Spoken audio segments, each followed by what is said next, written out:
Hello everyone, welcome to our YouTube channel Shrim's Sword. Today we will be displaying a brand new concept, a different concept which was used in the history on a large scale by the Rajputs. And this concept, because of the deadliness of this weapon, this sword was banned under the British rule. इसको बंद कर दिया गया था British साम्राज्य के समय इसकी खतरनाक और घातक चोट के कारण।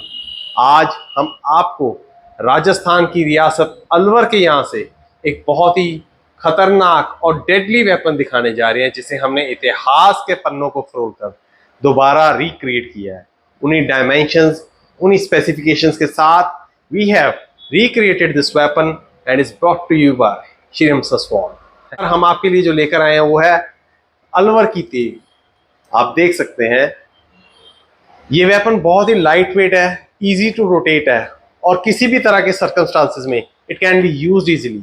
आप इसे भारी हथियारों के सामने भी इस्तेमाल कर सकते हैं, जैसे कि तेग, खंडा, और आप इसे लाइट वेट वेपन्स जैसे कि ऊना, गोली या शमशीर, उनके मुकाबले में भी इस्तेमाल कर सकते थे। द बिगेस्ट फैक्ट ऑफ इस वेपन को जो सबसे बढ़िया था वो उसका मुट्ठा।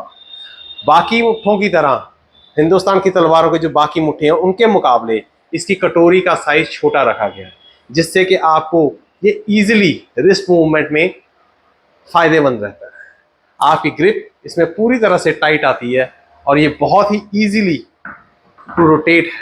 व्हाइल यूजिंग दिस वेपन, जिसके the smaller pommel size, the smaller pommel disc, it doesn't affect the rotation of the sword.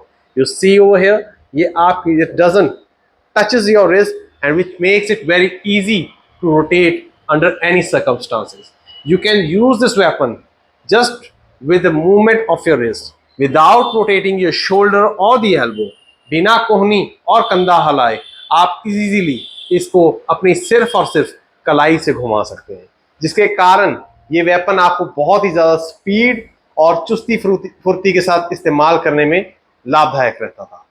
अब बात करते हैं इसके ब्लेड की, जो कि कार्बन स्टील का बना हुआ है और प्रॉपरली टेम्पर्ड और हीट ट्रीटेड है। इसकी HRC 40 से 45 के बीच में रखी गई है, जिसकी वजह से it's a proper battle ready sword. You can see you have एक इसमें we have given a one broad fuller in the middle of the blade which makes the blade light without compromising the strength of the blade.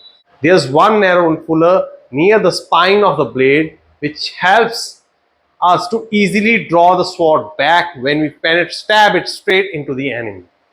ये एक तरफ से पूरी धार और एक तरफ से सवा धार ब्लेड है, जिसके इजीली आप स्टैब कर सकते थे और ड्रॉ कर सकते थे।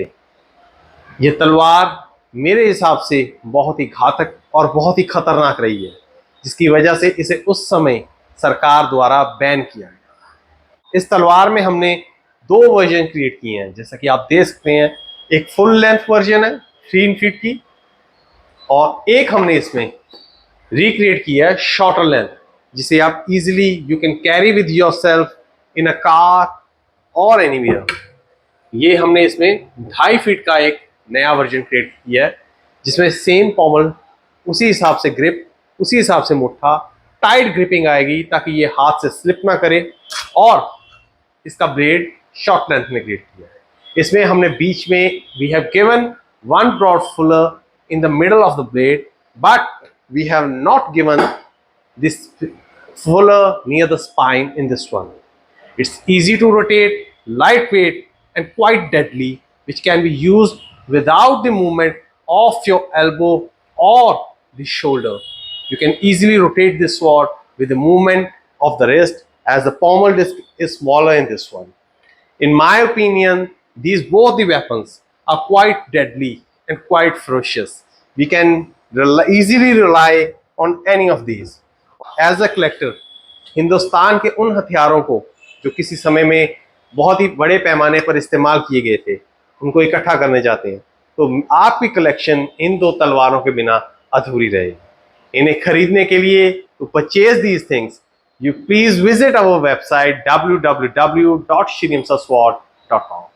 Hope you like our video. Please like and subscribe. Thank you.